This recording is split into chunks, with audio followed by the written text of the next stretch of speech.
बिस्मिल्लाहिर्रहमानिर्रहीम dear students अस्सलाम वालेकुम। I hope students you are doing well. Chapter number 4 और आज लेक्चर नंबर 6 है स्टूडेंट्स, और मीन डेविएशन का टॉपिक हमारा कंटिन्यू था। और आज का जो थर्ड टॉपिक है मीन डेविएशन का, वो मैं डिस्कस करूंगा आज के लेक्चर में। मीन डेविएशन फ्रॉम मॉड को और इसके कोफिशिएंट को भी हम कैलकुलेट करेंगे। तो स्टूडेंट्स हम स्टार्ट करते हैं अपने टॉपिक को। स्टूडेंट्स आपने मेरे चैनल को सब्सक्राइब करना है और अपना फीडबैक जरूर दें। तो let's start the topic mean deviation from mod. The contents of this lectures are first point पर स्टूडेंट्स में डिस्कस करूंगा आपसे मीन डेविएशन फ्रॉम मॉड को और ब्रीफली इसके कॉन्सेप्ट को जो है वो एक्सप्लेन करूंगा। देन सेकंड पॉइंट पे मैं इसके फार्मूलाज को डिस्कस करूंगा और थर्ड पॉइंट में एक्सरसाइज का क्वेश्चन 4.7 होगा और जिसमें हम कैलकुलेट करेंगे मीन डेविएशन फ्रॉम मॉड्स को और इसके कोफिशिएंट को। तो these are the contents of the this lectures.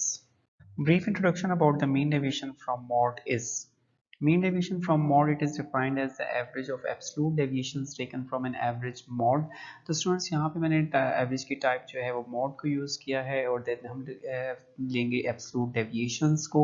Absolute deviations को यूज़ करते हुए टेकन फ्रॉम मॉड और देन उसकी एवरेज वैल्यू लेंगे। This is the concept of the mean deviation from mod. The formula for calculating mean deviation of n observation is mean deviation from mode equal to formula। Students आप लोगों ने x observations को deviate करना है mod value से और then taking absolute values को use करना है और देन टेकिंग सम्स और डिवाइड कर देना है टोटल नंबर ऑफ ऑब्जर्वेशंस पे। तो ये आपके पास जो है वो फॉर्मूला होगा मीन डेविएशन फ्रॉम मॉड का। और the deviations are taken without considering algebraic sign. The two vertical bars enclosing x minus mod value are absolute value symbol। तो आप लोग जो वर्टिकल बार्स यूज करेंगे x माइनस मॉड वैल्यू के ऊपर, वो आपके पास जो है वो एब्सोल्यूट वैल्यू सिंबल होगा। They indicate that the one should calculate the difference x minus mode ignoring minus sign. In case the difference is negative, अगर आपके पास इसका आंसर नेगेटिव आ रहा है तो आपने यूज करना है इसको एज ए पॉजिटिव और इसके माइनस साइन को जो है वो इग्नोर कर देंगे, तो पॉजिटिव वैल्यू को राइट करेंगे। 5 फॉर एग्जांपल -5 में हम जब एब्सोल्यूट साइन यूज कर रहे होते हैं तो आपने 5 राइट करना है आंसर में, और अगर वो पॉजिटिव है तो उसको पॉजिटिव ही राइट करना है। तो आपने एब्सोल्यूट में वैल्यूज मींस दैट कि आपने जो है वो पॉजिटिव डिफरेंस जो है उसको राइट करना है। तो this is the brief concept of the mean deviation from mod. Now students I will explain the formulas of mean deviation from mod. Mean deviation from mode का फॉर्मूला फॉर अनग्रुप डेटा के लिए students यहाँ पे आपने simply जो है वो mean deviation, जिसको ऑलरेडी मैं डिस्कस कर चुका हूँ, आपने एब्सोल्यूट डेविएशंस यूज़ करनी है x माइनस मॉड के साथ और सम साइन यूज़ करना है, समेशन लेना है और देन हम टोटल नंबर ऑफ ऑब्जर्वेशंस को डिवाइड कर देंगे। तो that is the formula for ungroup data mean deviation from mod. और इसके साथ अगर राइट साइड पे मैंने जो एक्सप्लेन किया है मीन डेविएशन फ्रॉम मॉड का फार्मूला फॉर ग्रुप डेटा के लिए, और ग्रुप डेटा में स्टूडेंट्स सिंपली आपने जो है वो अपनी एब्सोल्यूट डेविएशंस जो भी आपने यूज़ की हैं मी फ्रॉम मॉड वैल्यू से, तो उसको आपने अपनी कॉरस्पॉन्डिंग फ्रीक्वेंसी से मल्टीप्लाई करना है और देन टेकिंग सम, और उसके बाद आपने डिवाइड कर देना है इस पूरे सम को समीशन एफ पे। तो ये आपके पास फार्मूला होगा मीन डेविएशन फ्रॉम मॉड का। उसके बाद आपके पास यहाँ पे रिलेटिव मैयर के अंदर जो है वो coefficient of mean deviation from mode को फाइंड करेंगे। तो आपके पास यहाँ पे मॉड जो है वो आपने क्या करना है कि आपने यहाँ पे मीन डेविएशन फ्रॉम मॉड का जो भी आंसर आपने कैलकुलेट किया है उसको आपने मॉड वैल्यू पे ही डिवाइड कर देना है। तो ये आपके पास यहाँ पे कोफिशिएंट आ जाएगा, coefficient of mean deviation from mod. तो ये तीन फार्मूलाज हैं स्टूडेंट्स, अगर आपके पास कैलकुलेट करने के लिए आ जाए कि मीन डेविएशन फ्रॉम मॉड को कैलकुलेट करें, तो अगर आपके पास डेटा सेट जो है वो अनग्रुप होगा तो आपने ये फार्मूला यूज़ करना है, और अगर आपके पास ग्रुप डेटा होगा तो आपने ये फार्मूला यूज़ करना पड़ेगा, और उसके बाद उसका कोफिशिएंट जो है वो आपके पास दोनों के लिए सेम फार्मूला होगा। जो भी आंसर आपने कैलकुलेट किया होगा अपनी पर्टिकुलर जो भी आपके पास एवरेज वैल्यू है, मीन है, मीडियन है या मॉड है, उसे से आपने डिवाइड कर देना है। तो that is the formulas of the mean deviation from mode. Exercise का क्वेश्चन 4.7 को डिस्कस करूंगा और इस पे हम लोग कैलकुलेट करेंगे मीन डेविएशन फ्रॉम मॉड और it's coefficient. Exercise question 4.7, the heights of the 100 college students measured to nearest inches are given in the following table। Same question students मैं यूज़ कर रहा हूँ जो मैंने यूज़ किया था मीन डेविएशन फ्रॉम मीन के लिए एंड मीडियन के लिए। तो यहाँ पे भी मैं कैलकुलेट करूँगा सेम डेटा सेट के ऊपर मीन डेविएशन फ्रॉम मॉड को और उसके कोफिशिएंट को। हाइट्स का डेटा इन इंचेस में गिवन है 63, 64 सो ऑन 71 तक है स्टूडेंट्स, और इसके कॉरस्पॉन्डिंग इनके नंबर ऑफ स्टूडेंट्स गिवन है 4, 6, 10, 20, 30, 13, 12, 3 एंड 2। ये आपके पास जो है वो रिलेटिव फ्रीक्वेंसी होगी, और आपके पास हाइट्स का डेटा जो है वो एक्स होगा, एक्स वेरिएबल होगा जिसमें हमने हाइट्स का डेटा जो है वो गिवन है। तो इस पर हम कैलकुलेट करेंगे मीन डेविएशन फ्रॉम मॉड को और इसके कोफिशिएंट को। मीन डेविएशन फ्रॉम मॉड के लिए सबसे पहले हम मॉड को कैलकुलेट करेंगे। अपने डेटा सेट के ऊपर हमें एक्स और फ्रीक्वेंसी की वैल्यूज गिवन है। एक्स से हम लोग स्टूडेंट्स प्रिपेयर करेंगे क्लास बाउंड्रीज को, तो ऑलरेडी हमें एक्स से क्लास बाउंड्रीज जो है प्रिपेयर कर चुके हैं। आपने डिफरेंस को देखना है, आपका डिफरेंस 63 से 64 एंड 64 से 65 आपका 1 का डिफरेंस है, और 1 के डिफरेंस को आपने 2 पे डिवाइड करना है, 0.5 और 0.5 आपने सब्ट्रैक्ट करना है। 63 में जब आप सब्ट्रैक्ट करेंगे तो आंसर आ जाएगा 62.5, that is the lower boundary, और 63 में ही आपने 0.5 को ऐड कर देना है, तो आपके पास 63.5 हो जाएगा। 64 में जब आप माइनस करेंगे 0.5 को, तो डेट इज 63.5, और 64 में आप 0.5 को ऐड करेंगे तो आपके पास 64.5 आ जाएगा। These are the class boundaries. इस पैटर्न पे अपनी क्लास बाउंड्रीज के कॉलम को प्रिपेयर करना है। उसके बाद आपने मोड का फॉर्मूला यूज करना है। मोड का फॉर्मूला आपके पास you can see here L plus F M minus one, और divided by F M minus one, plus करेंगे एफ एम प्लस वन को, और मल्टीप्लाई बाय एच।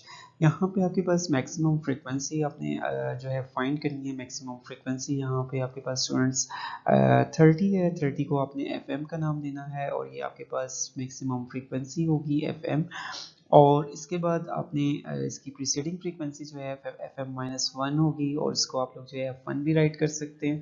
और इसके जो नेक्स्ट क्लास की फ्रीक्वेंसी होगी वो आपके पास एफ टू होगी, और ये आपके पास 13 है, तो ये आपके पास यहाँ पे एफ टू भी इसको राइट किया जा सकता है एफ एम प्लस वन की जगह पे। तो लोअर बाउंड्री जो है वो आपने मैक्सिमम फ्रीक्वेंसी के बिल्कुल कॉरेस्पॉन्डिंग अपने क्लास में लोअर बाउंड्री जो है उसको राइट करना है, और एच आपका डिफरेंस होगा, और डिफरेंस जो है वो आपके पास यहाँ पे 1 का होगा। तो ये आपके पास मॉड के लिए सारी जो है वो चीज़ें हैं जो हमने पहले कैलकुलेट करनी है, और देन फिर हमने फार्मूला में यूज़ करनी है मॉड को कैलकुलेट करने के लिए। तो स्टूडेंट्स आपने तमाम वैल्यूज़ जो है वो डेटा सेट से निकाल ली हैं। एल 66.5 है, f m 30, f M minus one which is f one equal to 20, f M plus one को हमने राइट किया एफ टू, और वो 13 है, and h equal to 1। L की जगह पे आपने पुट कर दें 66.5 को, और आपके न्यूमरेटर में f M minus f one, 30 माइनस 20 को डिनोमिनेटर में एज इट इज राइट करेंगे विद प्लस साइन के साथ, और एफ एम आपके पास 30 है, और 13 जो है वो आपके पास एफ टू की वैल्यू है, और मल्टीप्लाई करेंगे इंटरवल एच वन से। सबसे पहले स्टूडेंट्स आपने ब्रैकेट्स को सॉल्व करना है। 30 माइनस 20 विच इज 10, और नीचे आपके पास 30 माइनस 20 10, और 30 माइनस 13 आपके पास 17 होगा। 17 प्लस 10 इक्वल टू 27। अब आपने डिवाइड करना है, देन मल्टीप्लाई, और एंड पे आपने ऐड करना है 66.87। तो ये आपके पास मॉड वैल्यू होगी 66.87 इस डेटा सेट की। इसको हम यूज़ करेंगे मीन डेविएशन फ्रॉम मॉड में।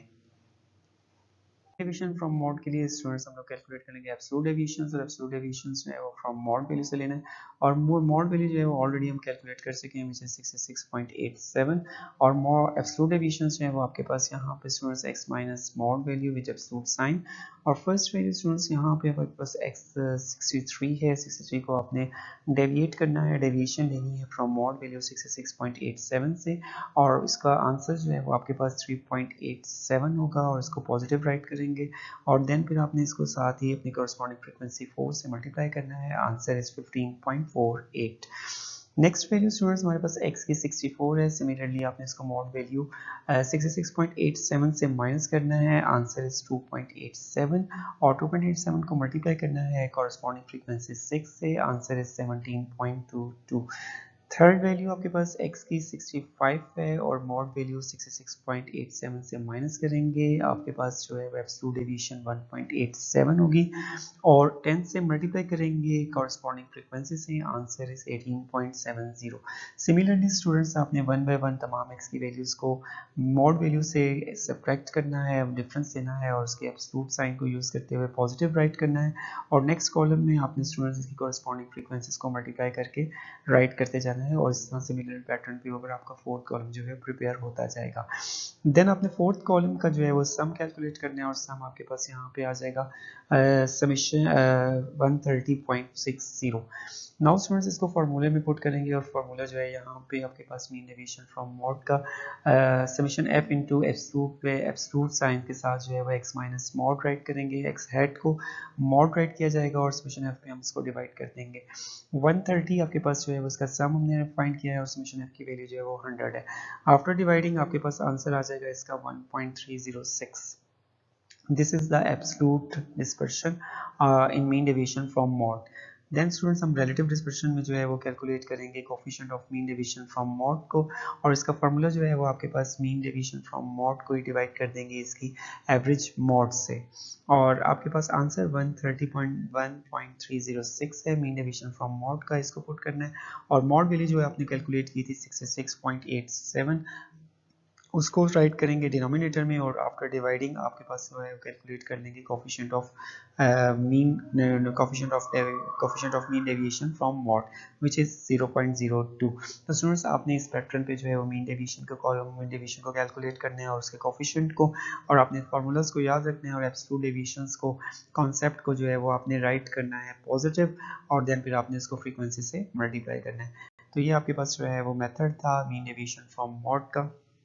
In this lecture students I have completed a mean deviation topic, और इसमें हमने थर्ड टॉपिक को डिस्कस किया मीन डेविएशन फ्रॉम मॉड को, और उसके relative major coefficient of mean deviation from mode को भी हमने कैलकुलेट किया एक्सरसाइज क्वेश्चन के ऊपर। तो इंशाल्लाह नेक्स्ट लेक्चर में मैं आपसे मुलाकात होगी नेक्स्ट टॉपिक के साथ। स्टूडेंट्स अपना ख्याल रखिएगा और मेरे चैनल को सब्सक्राइब करें, अपना फीडबैक ज़रूर दें। ओके स्टूडेंट्स, अल्लाह हाफिज़, थैंक यू।